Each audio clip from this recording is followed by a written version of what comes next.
અત્યારની જે હકીકત મારી સામે આવી છે એ હકીકતને હું સ્વીકાર કરું તો મને શું પ્રોબ્લેમ છે? હું સ્વીકાર નથી કરતો એટલે સમજતો નથી. અત્યારે જે પરિસ્થિતિ મને આવી ગઈ છે એ શું છે, મારી અંદર શું પેદા કરે છે?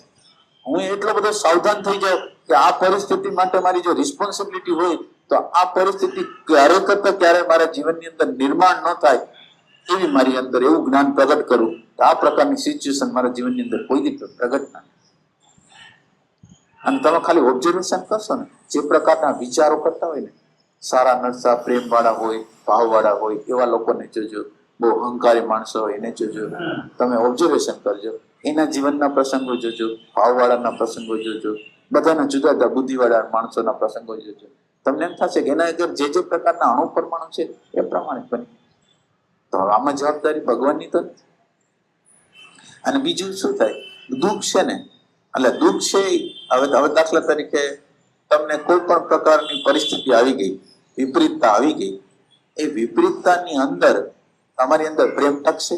બીજાએ તમારી અરે સારો વ્યવહાર નથી કર્યો, ખરાબ વ્યવહાર કર્યો, તમારી અંદરનો પ્રેમ ટકશે કે નહીં ટકે? નહીં ટકે. તો હવે જો એ નહીં ટકતો હોય તો હવે આપણી આગળ અણુ પરમાણુ ક્યાં છે? પ્રેમ વગરના અણુ પરમાણુ, અહંકારના અણુ પરમાણુ, માન્યતાના અણુ પરમાણુ. તો એને લીધે આ જીવનની જે સમસ્યાઓ થાય, તમે એક વખત પ્રયોગ કરીને જુઓ. તમે જેને દુશ્મન માનતા હો ને એને 3 મહિના લગી પ્રેમનો પ્રવાહ બોલ્યા વગર એને પ્રેમનો આચા અંદરના હૃદયના ભાવનો પ્રેમનો પ્રવાહ મોકલો, જો એને ન પહોંચે તો. એટલે વસ્તુ તો આ બધી આ જગત છે ને અણુ પરમાણુનું બનેલું છે. તમારા અણુ પરમાણુ તમારી અંદર પ્રેમ જે જાગશે ને એટલે તમને આજુબાજુથી બધેથી પ્રેમ મળશે. તમે તમારી અંદર શાંતિ પ્રગટ થશે તો આજુબાજુ બધી વસ્તુ શાંતિ મળશે. અને તમારા કામો એવી રીતે બનવા માંડશે કે આ નરસિંહ મહેતાના કર્યા હતા એના કરતા પણ સારી રીતે કરશે. નરસિંહ મહેતાના તો ગણી શકાય એટલા છે, અને સંતોના તો ગણી શકાય. એટલે એમ કે કોઈના ગણી શક હરપલ હરક્ષણ એ જ આપણા હેલ્પમાં હોય છે.